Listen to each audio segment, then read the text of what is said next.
My name is Michelle Hailey. I am a resident of District 3. I have lived in Oakland for over 50 plus years. I moved here with my mother when I was 2 years old. We moved from Bakersfield to Berkeley to live with my great aunt to get a better possibility and a better chance at life. I've spent the majority of my life though in Oakland, and one of my unique experiences is that I've had a myriad of jobs with the City of Oakland, from the Agricultural Department. I've worked with kids, I've worked with seniors, I've worked with youth. I've advocated for seniors and small housing providers, and Oakland is just, it's in my DNA. It's who I am.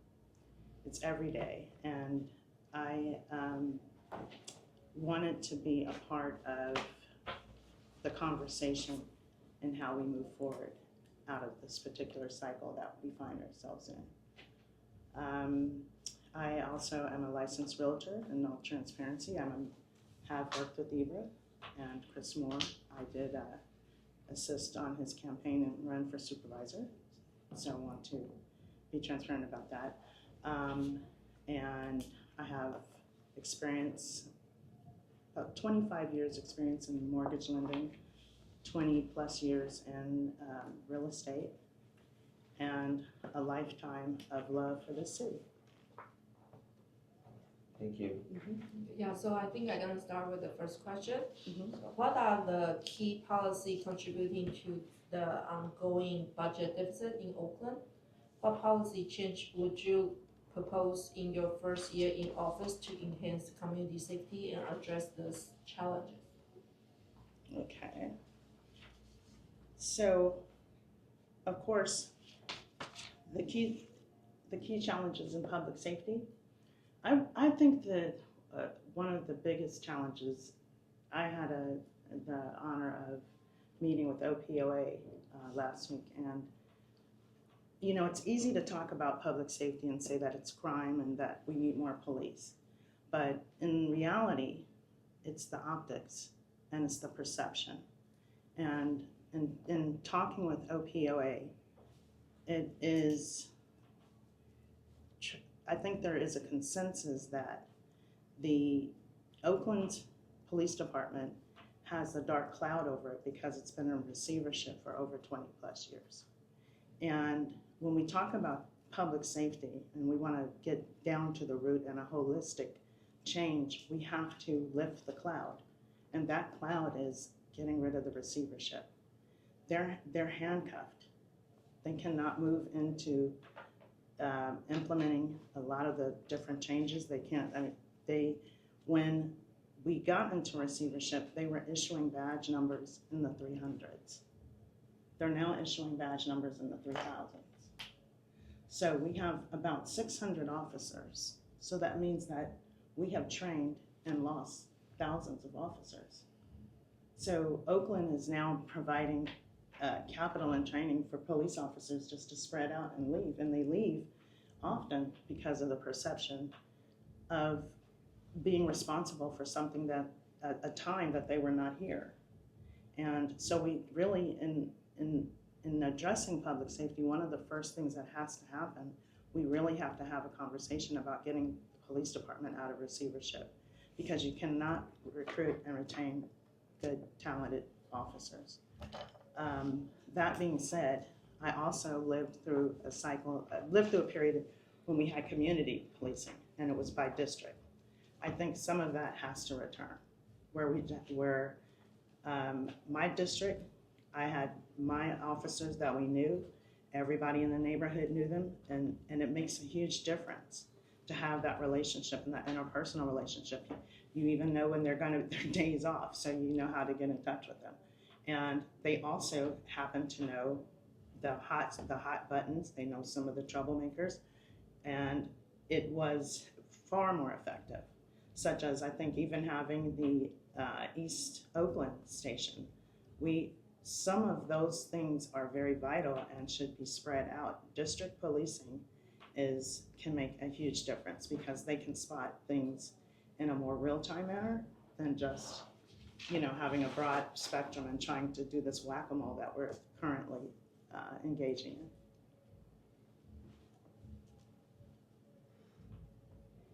in. Michelle. Sure. You've lived in Oakland for more than 50 years, Mm-hmm. have provided housing and have managed a few campaigns. Mm-hmm. Can you give us a perspective on your ability to connect with and inspire the broader base of D3 residents? I would say that because I've been behind the scenes in campaigns, prior to getting into this race, I probably wouldn't be able to answer that question.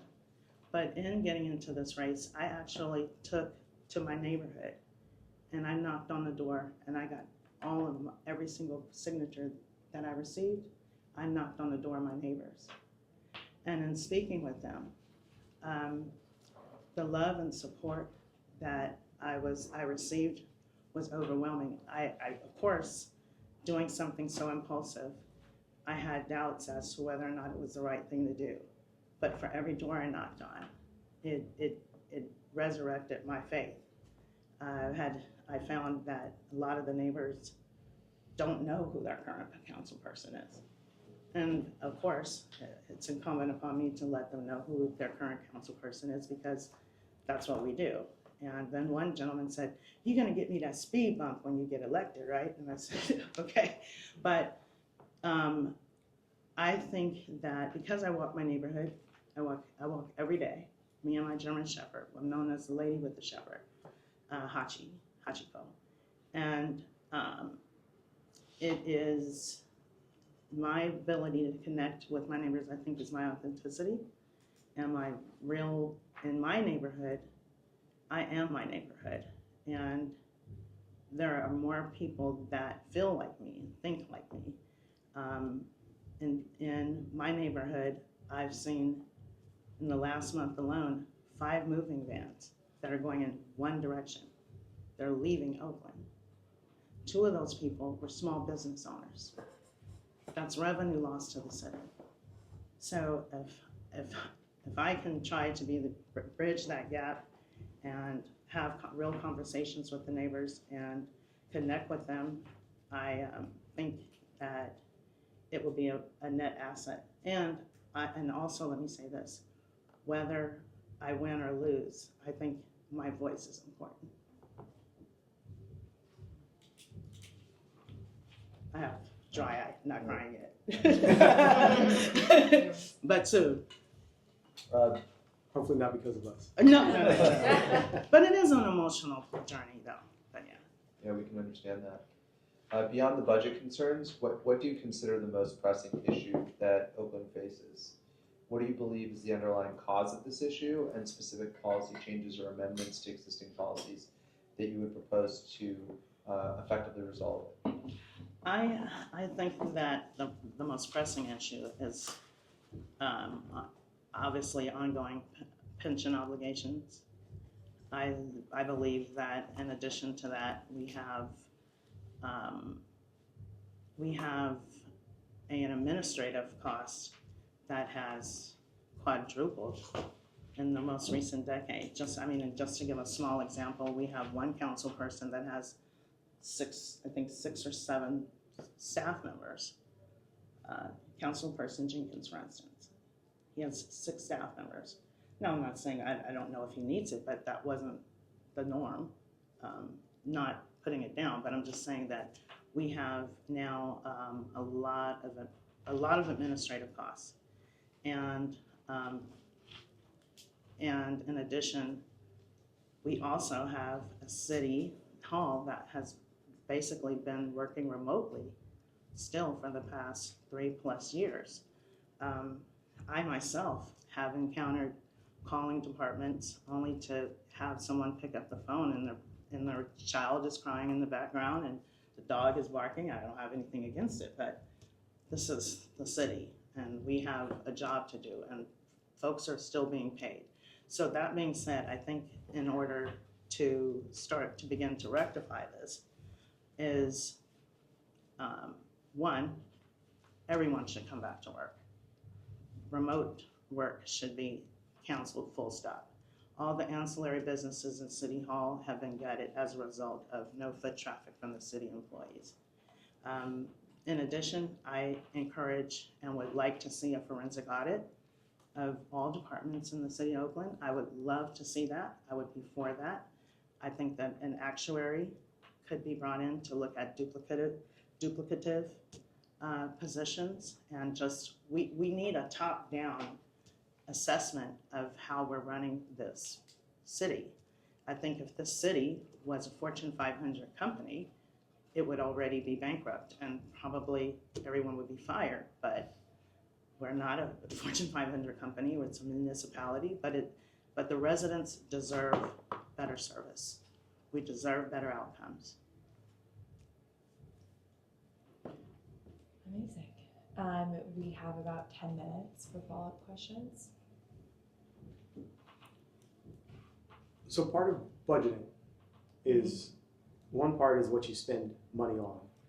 The other is what you choose not to spend money on. Please share your perspectives on things that we should be spending less on or even stop paying for in the city as we strike, as we attempt to balance this huge deficit, structural deficit that we have moving forward. I would say that that's a layered question, and not necessarily, it's a layered question, because I think if we had more measurable outcomes on how we're funding some of, because a lot of our budget obviously goes out to third-party nonprofits and contractors that provide services to the city. Without having any measurable outcomes and metrics, it's hard to determine who we should or shouldn't keep paying. I don't want to arbitrarily just throw something under the bus because the truth is we don't have, not that I could find, but if we could ever implement or have a metrics or a system where we could say, like, maybe this nonprofit has, we've given them $20 million over the last 2 years, and they had an outcome where they've only helped 200 people, we could say that probably isn't working, and they shouldn't be funded.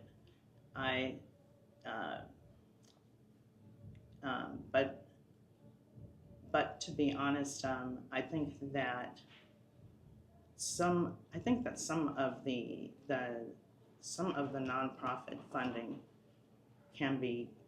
should be pulled back until we can, because clearly the outcomes are not working, because we have so many, and when I say this, I'm talking about like the homeless and the encampment problem.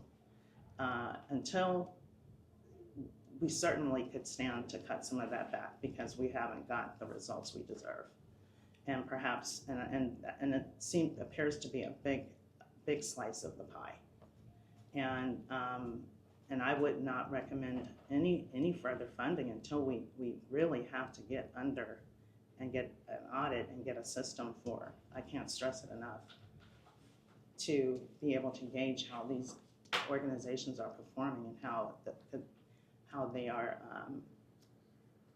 representing the city. I know that probably isn't quite the answer, but it's okay. Thank you. Yeah. Thank you for answering that. Yeah. I have a question, but it's a really difficult question. And so I'm sorry to be giving this to you, but I think based on what you've been giving us, I think you get it. Okay. D3 is the most complex district in Oakland. Yes. You've got downtown, and that's the Commerce Center. Mm-hmm. You have Lake Merritt, which is an enclave in a sense that cares about safety, and that area runs. Mm-hmm. And then you have the developmentally dysfunctional redevelopment area of what is West Oakland. Mm-hmm. How do you reconcile that as a council member? We're talking about all these things for the city, but how are you going to reconcile that? Because that's probably the most high-profile district, and you have these three disparate groups in Oakland. So what do you see happening there?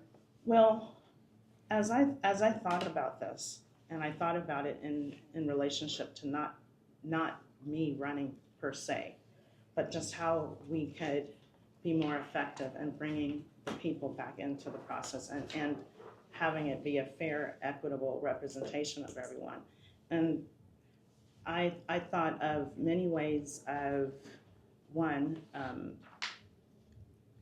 having a system, having a system where I could communicate, or my team, our office, where we did real-time polls, issues coming before the council, issues that are prominent or important to these different areas of the city, having ongoing town halls, not just when times are bad, but also when they're good, so that you continue to engage with the community.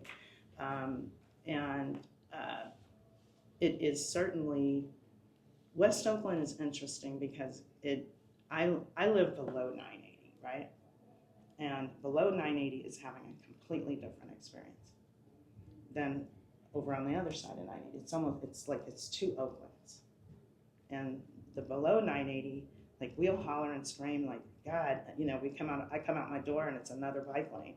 But I didn't have any voice in that bike lane coming. No one asked. I mean, I didn't get the poll or and I'm sure there are ways that these things are being calculated and put together, but we're not a part of the conversation. So I know if we feel we're not a part of the conversation, other areas probably feel that way too. So it is, I think that having and providing some type of, whether it is, I thought maybe through X spaces, having conversations, that they're not just the council meetings, but real upfront conversations with the residents, giving them access to vote on how I should, if I were a D3 resident council person, it wouldn't be really about me making a decision. I'd rather have real-time data that I could say that I've polled my district over here, I polled the lake area, I polled this area in Wood Street, and this is what they said they wanted. This is what they said they wanted me to do. It's not about me, it's about the residents. So, and again, it is a lot of, like you said, it's a lot of different voices to speak to. I know the lake area has been plagued for quite some time with all the recent activity that has upticked in the most recent years with, just the weekend activity and outsiders coming in, and it's really ruined the quality of life for the residents that live there, but then people that want to enjoy the lake say, oh, you're just not letting us have fun. So, we have to find a middle ground, and in that, I think if there's real transparency and other voices hearing just how other people feel and being able to see that, I hope that that'll help to bridge the gap, as opposed to decisions feeling like they've been made in a vacuum, and in a silo where they feel like your council person made this decision, and then it begins to be one side against the other. So I hope No, that's fine. okay. Just a quick follow-up from me. What is your plan for, part of being able to communicate with D3 residents will depend on being able to fundraise and being able to build a team of volunteers, friends, whoever is helping you with your campaign. And given your sort of last minute entry into the race, like, how are you preparing? Well, good question. Lord knows. So initially I was going to be the campaign manager for Derek Johnson. Derek Johnson, as you know, got out of the race, and I got in because of a host of reasons, but mainly my mother said, you gotta do it. My mother's on her fourth battle with cancer, and so she's like, I didn't raise you to have someone else go, fight your battles. You go do it. Don't worry about the timing or that you're late. That being said, Derek has been incredibly wonderful in terms of his friendships and relationships. I have, as soon as I get some of these, we're working on my infrastructure, but the biggest thing I think is I have the commitment of the neighbors. I already have the commitment when my next door neighbor, he came out in his robe to sign my petition form, and I think that's the most important thing, is that's been lost. And I can tell you, that if I have to do it by myself, I will knock on every single door in my district. If I will at least try to, because engaging with the residents, in a real, authentic, and personal way, cannot be replaced. And that is, for every 50 doors that I knocked on, well, the 50 signatures that I received, those are my votes. They will not be taken away from me. And I can assure you, I will knock on more doors, and those votes will not be taken from me either. And but for fundraising, I do have some commitments for some really good fundraising opportunities coming up. I also hope to be doing a mutual fundraiser. I have a mutual friend that is in the music business, and we're looking at me doing a combined fundraiser with Latifah Simon at my house. So I think I'll be rising like the phoenix. Awesome. Thank you so much, Michelle. Okay.